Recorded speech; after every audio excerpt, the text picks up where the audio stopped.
courtesy of the floor, and there's nobody here, so we're gonna move right into things. Mr. Beal, you wanna give us a review on the bridge project? Sure. So starting with Bridge 225, this is the Laurel Hill Road Bridge in Upper Mount Bethel. Carroll Engineering has continued to work on the design for the replacement structure. They submitted the application to DEP. We received some comments back on that, and just this week they submitted their response to address the concerns from DEP. Utility coordination remains in progress. I've been corresponding with the Portland Borough Authority to get the necessary easements to enter their land to construct the bridge.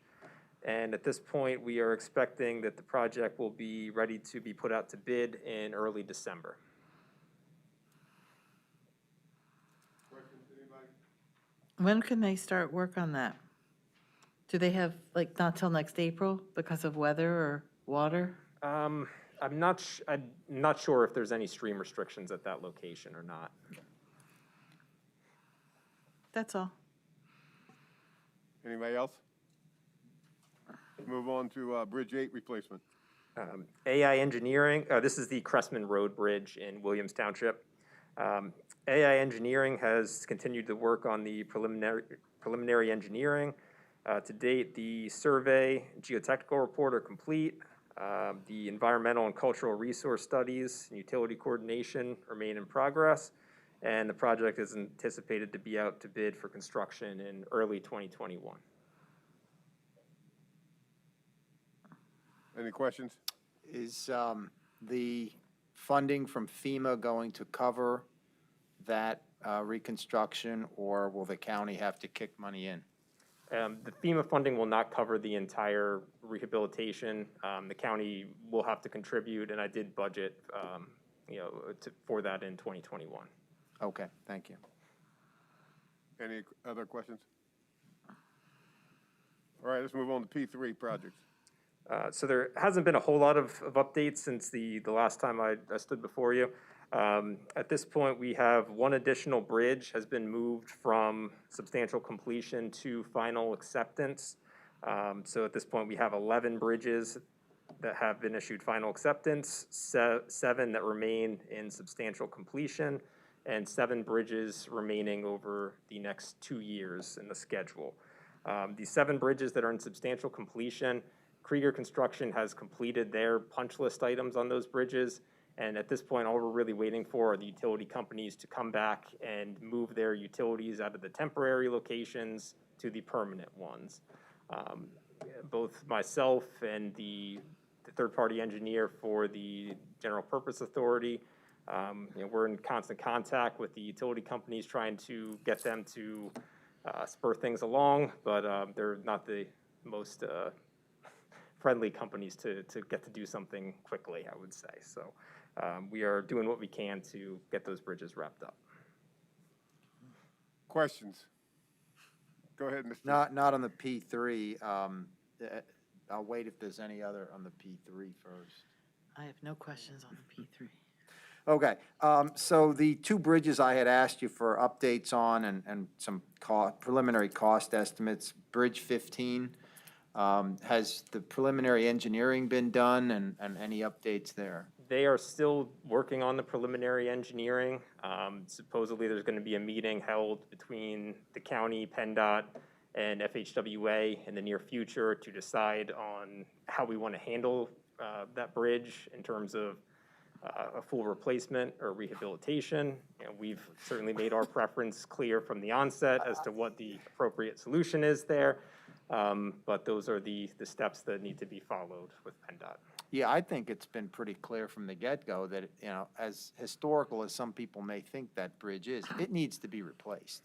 Or it's going to be history. Yeah, I mean, I would urge people to take as many photographs as they can, because the purpose of a bridge is to get across a stream or a span, and that bridge no longer serves that purpose.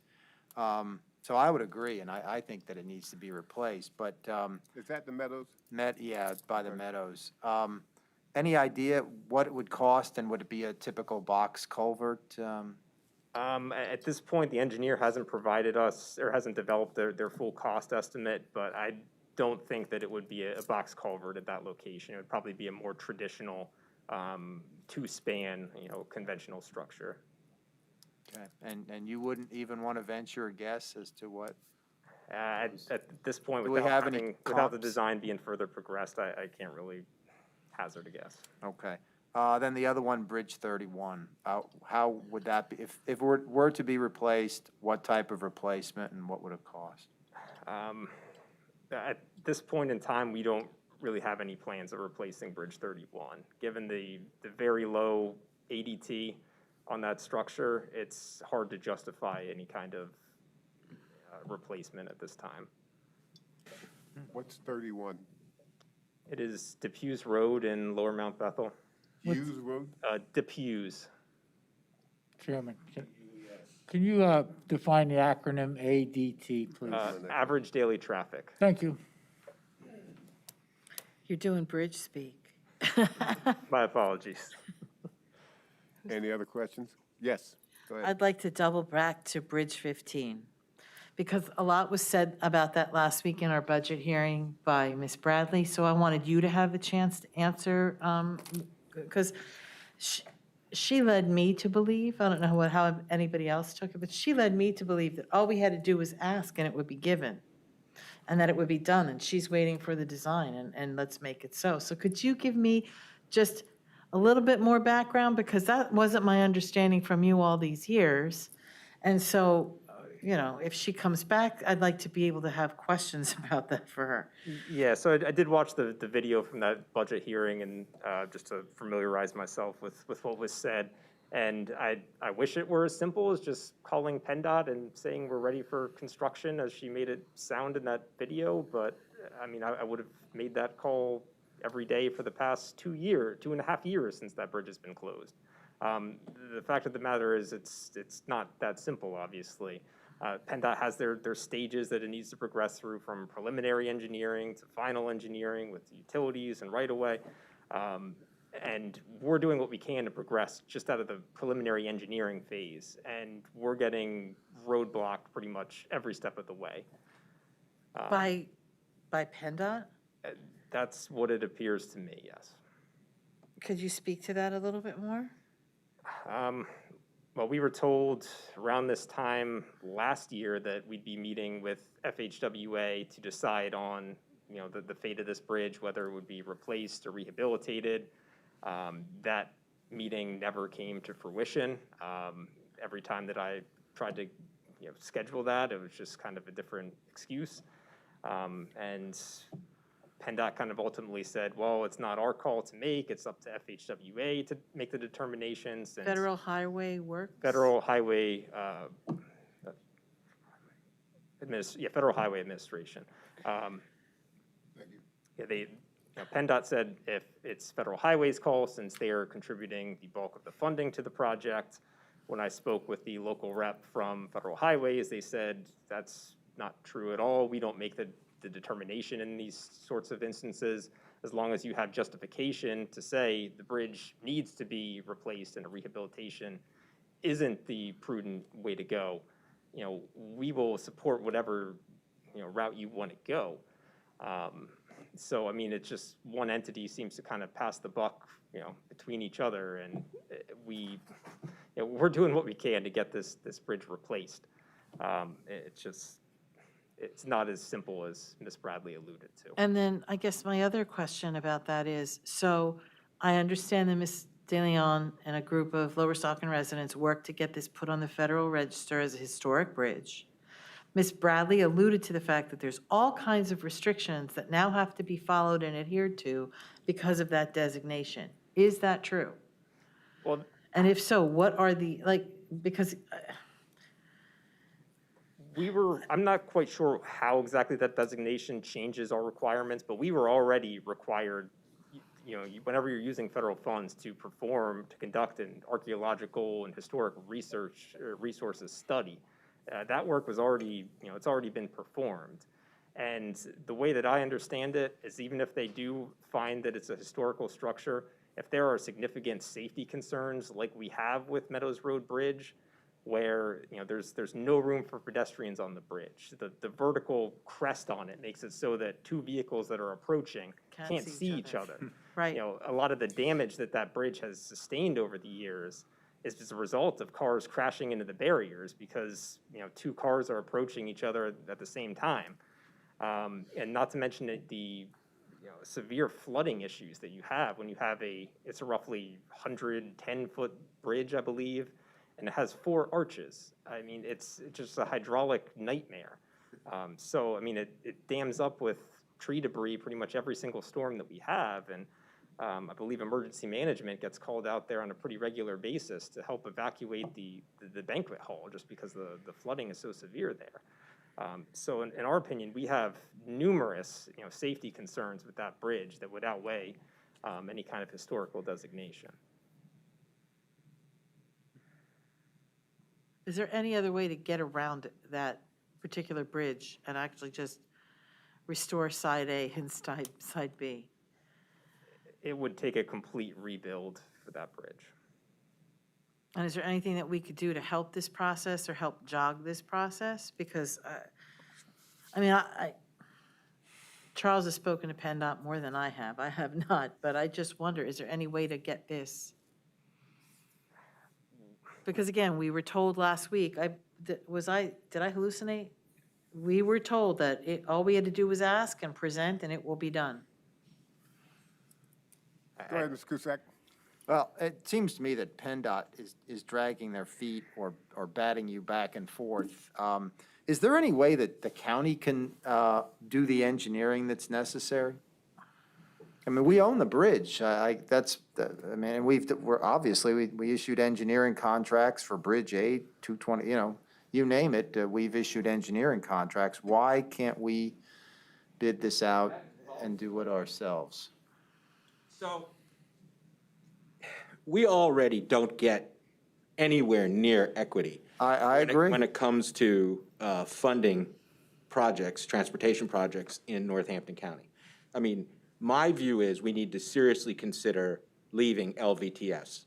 I heard Ms. Bradley say what she said last week, that the Department of Transportation would never let us do that. I don't know about that. I've been in contact with some of our legislators at the federal level, and I'm not so sure we wouldn't do better with United States senators and our representative in Congress with respect to the equity of funding in the Lehigh Valley. So, it's something for us to consider in the future. LVTS does not serve us. This is on the tip. It's on the tip because when it was taken out of the P3, which it never should have been in, I asked Ms. Bradley, can we get this on the tip and get it done? And she made a deal with me, an agreement to get it on the tip and to get it moving. When they put it on the tip, they then say, well, we'll get to it in 2032. Was that or 36? 29, I think. No, originally it was in the 30s, I believe. Was it 29? And we had a fight to get it moved up to 26. So they need to do this bridge. They agreed. Ms. Bradley is the secretary of the LVTS, the Lehigh Valley Transportation Study. She gets $2 million a year from the state and federal government, the PennDOT and federal highways. She gets to be the secretary for the LVTS. I'm wondering if maybe the LVPC and the LVTS should be a completely separate entity. Would they come? They need to do this project. Would they come to speak to us? Yeah, if they'll we come. ask them? They're going to come and explain to you, Yeah, they'll Because come. I'd like it done in my lifetime, and when you start pushing in the 30s, it could get dicey. I mean, like, I'm in decent health, but you never know, so I would like to get it You done. and me both. Yes. There is a new, or at least temporary new director in our region. If we can give that, Ms. Vargo Hefner the name and contact information so they can invite them to come here and explain to you why they spend all the money in Lehigh County. And I can give you a preview of why that is, because once they started spending their money over there, they have to finish spending their money over there. So that's what they're going to, that will be the bottom line of what they tell you as to why Northampton County doesn't get any transportation funding. And just for point of clarification, Bridge 15 was the only bridge that was successfully agreed upon to be taken off the P3, correct? I don't know that. That has been fully taken off, yes. Yes, so we, both Krieger and GPA, we all agreed it's off. Yes. It has not been memorialized in the contract yet, though. So there's just one little, But you own the bridge again. right, The GPA has conveyed it back to you, so. okay. So I hear you, Mr. Cusick, but they need to do this. Quick. They need to do something for us. Any other questions? Because I have a suggestion. Why don't we invite these people who are pulling our chain to come to this meeting and explain to us why Bridge 15 is not being moved? Can that be done? Yes, we have subpoena power. Can we do that? Oh, Yes. would this be this would be the meeting? They're coming to this meeting, am I correct? They would come to us. So we want them here, and then we'll get them in front of full council. I think you don't need to subpoena them. I think if you invite them, they'll come. Can we get that information, and please forward that to necessary powers? Anybody want to? So, Mr. Myers, I would suggest that we determine who we should be requesting to be here so that we invite all the parties, so that we include everybody, so that when somebody's missing, they can't point to that person and say, oh, well, it was Joey Bag of Donuts who's not here today. Would you like to put that in a motion and make sure we get that done? So moved. Is there a second on that? Oh, wait, I can't make a motion, I apologize. You're not on the committee. I'll make the motion. Okay, can I have a second from the committee member? I'm just very passionate about this damn bridge. So it's Mr. Giovanni and Mr. McGee second. So be it, let's get it done as soon as Well, possible. So who would the I entities also be? think you have to be clear on, because it's a little confusing over there, right? And we found that out last meeting, when I was trying to find out about the reorganization that happened a few years ago. And of course, we know that the Transportation Committee's been there for 30 years, and so has Lehigh Valley Planning Commission. And a year or two ago, they reorganized, so it's a very confusing. It's very confusing, like, so who to bring, who's involved in the process, and then who we should have here. Because the whole reorganization, I don't know if that's serving us well. So what Mr. McGee's talking about, Mr. Myers, is the plans were separate because the entities are separate. And 2 years ago, was it? Yes. Mr. McGee? Ms. Bradley had the idea that the plans should be melded. So where is the separation there? If your planning document is one document, where's the separation between LVPC and LVTS? Do you see it? I don't see it. It's one plan. The transportation plan is in the overall plan. And she's paid $2 million. I think it's annually. Where's the separation? It's the same entity. Where's the separation? My issue is she made a statement that the only thing that Mr. Amelia had to do was speak up and things were done. So I think it's only prudent they come forth and prove to us how this works and explain to us why we're having the stumbling problem that we're having with this. It's only important that they come explain to us what's the stall, and let's get it in gear and get it done. If it can be done, if it can't be done, stop lying and pulling my chain. I think it's awfully important. We get these people in front of us, and let's iron it out and find out what the issue is. Anybody disagree with that? Nope. No. Yes, Mr. Hatfield. And given that this was damaged or re-damaged or continually damaged in the last hurricane, It's gonna erode. is there any way to apply for FEMA money for a portion of the replacement or repair? I don't think it would qualify for FEMA assistance, given that it was already in such terrible condition to begin with and closed at the time of the last storm. I don't think it would qualify. Okay. Any other questions on that? All right, so we're gonna move forth with this thing and have those folks make an appearance at this meeting. And I invite everybody to put their foot up, whatever part of their anatomy to get this done. All right, let's move I- on. I- Go ahead. Well, I think it'd be important to have a timeline if we're asking, like, okay, so this is when it was in P3, this is when it got taken out, this is why, this is when it moved over here, this is why, this is when they reorganized the Transportation and Planning Commission, and this is why, and, because when we ask, what's the planning commission? No, it's not the planning commission. It's the transportation, and it's the combined group is now what they refer to. It's not us, it's not planning. It's PennDOT, it's the combined group. So somebody from, and we're supposed to have more of a say now with this combined group. And I understand certain people are appointed, not to drag this along here, but I mean, we pretty much should, at least have a chronological timeline or something.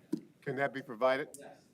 All right, does that answer your question, Mr. McGee? Yeah, because I don't want to invite them in and then, we're going to get more of the same, As long as we got facts and proof to back up what we got to say, I think we'll be fine. And that's more important than anything else. Any other questions on that? Let's move on. Discussion on the Forensic Center, and I believe that's Mr. Dertinger? Oh, Mike, that's you. Knock it out the park, partner. I'll keep it brief. All the contractors are currently working on the finishes on the job. We're still on schedule and on budget. And I wanted to keep this brief because I know the county executive has an announcement tomorrow, and I don't want to steal his thunder. So. So I take it we got to make an appearance, okay. Anything else? Any questions on that, folks? Let's move to the next item, review of government center projects. Okay, the Streetscape Improvement Project. Bean has started the general construction work for the new crosswalk. They're already completed on the south side of Washington Street, and currently they're working on the north side. You might notice when you were coming in, we bumped out the curb to shorten the distance that pedestrians have to cross on Washington Street itself. So they have the curb and sidewalk installation on the north side currently underway. Wind Gap Electric will be following them once Bean is done to install the poles and the rapid flashing beacons. And that project should be wrapped up by November. A question on that, is that the beacon that goes around are we gonna have a sign there, or what do you mean by the beacon? Yeah, there's gonna be about a 12-foot pole on each side of the street. And those poles will have the pedestrian push button, that when you push that button, there's a reflective yellow signage at the top that it also has lights around the perimeter of it. So when you hit the button, the signage will flash to alert motorists. Is that gonna be solar? Yes, it's solar powered. All right. Anybody else, any other questions from anybody on that? Yes, Mr. Lott. Yeah, Mike, the one concern with those bump outs I've heard over some time is plow, when they're plowing snow. I didn't really get a chance to look at it, but, it might be wise, and you probably already thought about this, but, just being able to mark those, I mean, is it gonna be easy to see where the bumps out with a good snowstorm?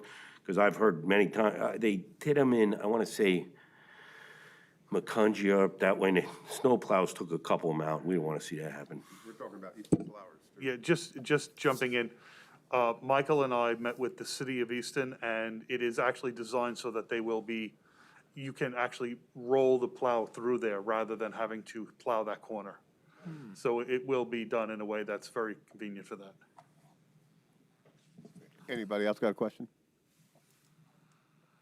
Let's move on to the next one, 150, 152, demolition. Sorry, before I get into that, I wanted to note too, the electric vehicle chargers for the new parking lot, right by that crosswalk, those are getting installed tomorrow morning. Oh, Good, fantastic. I forgot about that. Okay. Next. So the 150, 152 South Union Street demolition, contract is being awarded to Beatty Contractors to demolish the county-owned properties there. Property will be backfilled to grade, and work is anticipated to start in the coming weeks. When? The coming weeks. Anybody got any questions on that? Yeah, was there asbestos in that property? We did bring in a remediation contractor to test it. There was small amounts of asbestos, and we have an on-call remediation contract, that we have renew on an annual basis.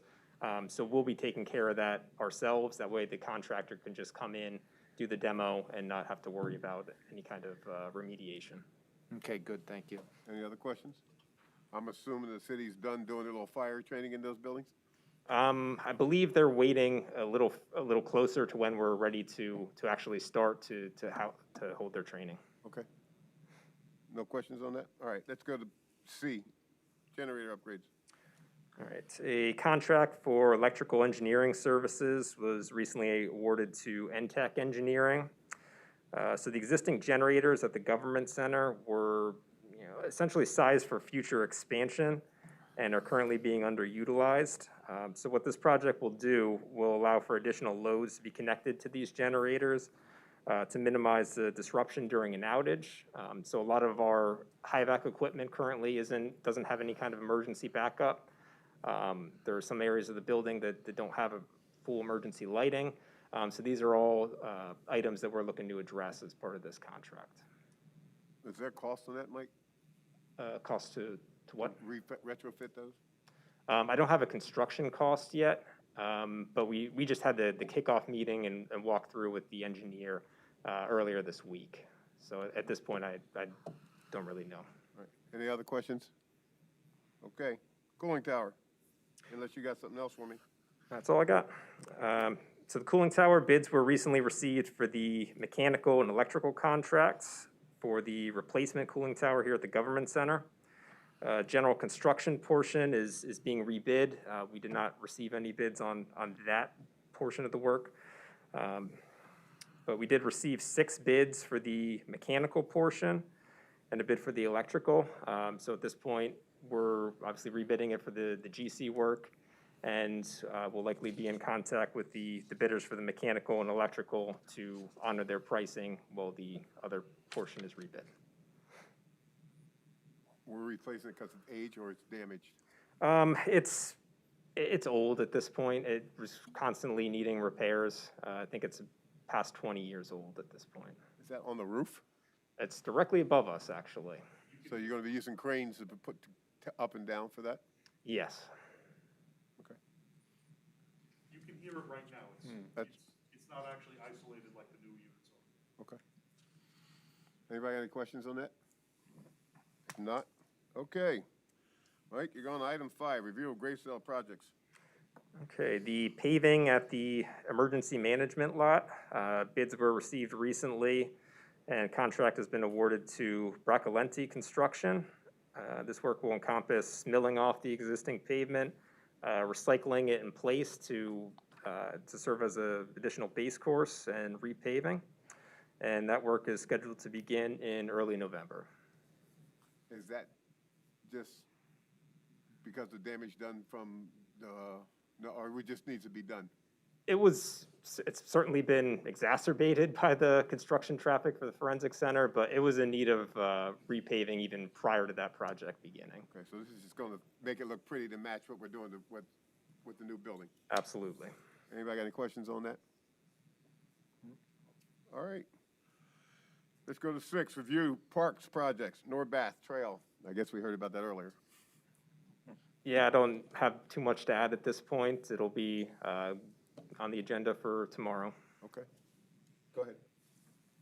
Just a silly question, and this is probably for Steve Barron, but, so if they're donating their time or their services or their profits, I guess, I mean, do we have to, is there some kind of a procedure that they have to donate, like maybe their we got apples, we got all these things for donations. I mean, I'm just curious, I never heard that before.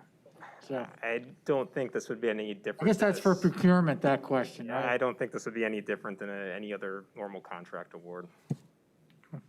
Mr. Lott. I'm just curious, Mike, was that brought up to you prior, that this bid did not include a profit margin? Or is that kind of news to you today, too? They did not notify Thank me you. of that. Anybody else got any questions on this? One more thing, just a comment. So just to be clear, Okay, it's nice that they're gonna give us this profit, that's great. But at the end of the day, and not to make a big deal of this, that money's coming from the state, right? That money comes from the state, okay? And it comes down in the form of a grant. They're in between the state money and that project being done and being done properly. So 3 years from now, we don't have to come back and say, oh, this trail's not really the way we wanted it. So just to be clear, all right, that's all. I was thinking about it while we were going through, and that's fine, but, they're going to be doing the work, and that's great that they're doing it for free, I guess, according to them.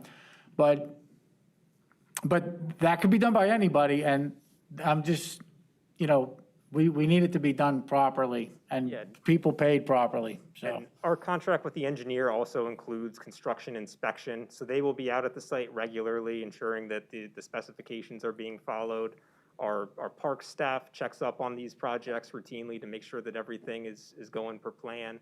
There will be appropriate oversight of this job. Anybody else?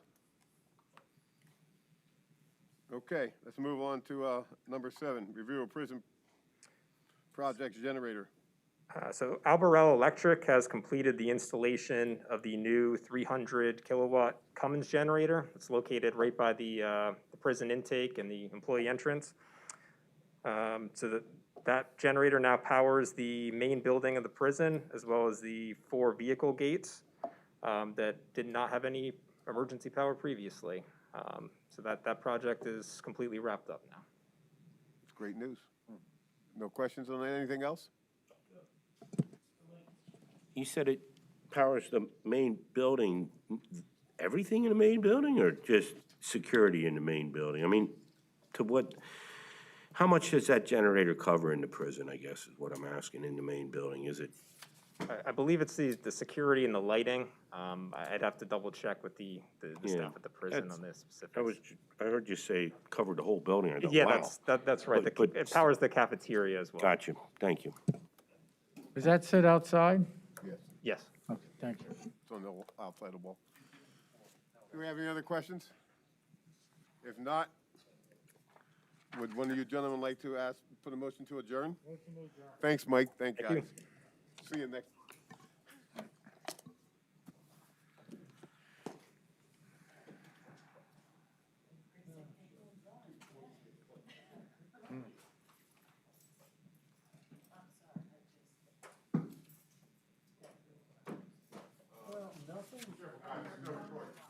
Well, nothing is more irritating than a government body